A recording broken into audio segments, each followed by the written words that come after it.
Are gas prices going up or down in the future? I'm Brent Wilsey with Wilsey Asset Management. Now, a big factor in the price of gas is the price of oil. If you live in a state like California, well, then you can add other factors like taxes and regulations. Oil has remained somewhat reasonable, falling under $70 a barrel in the last few weeks, and then it crossed $80 a barrel on concerns in the Middle East. We know there's a potential for a major disruption with tensions between Israel and Iran showing signs of escalation.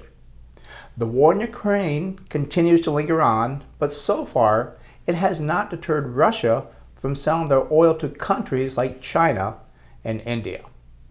We also have a change in our president quickly approaching, and everyone has to ask themselves, who would be more likely to tame the violence in the Middle East? If the next president cannot reduce or stop the fighting, we could see Israel start sending missiles towards Iran's energy infrastructure. This could then lead Iran to try to restrict or block oil tankers flowing through the Strait of Hormuz. These actions would likely cause oil to skyrocket to over $100 per barrel, which could mean a 20 to maybe a 25% increase in the price of gas at the pump that you pay. What has kept oil and gasoline prices low so far has been slowing demand from a weak economy in China and talks of OPEC exporting more oil come December.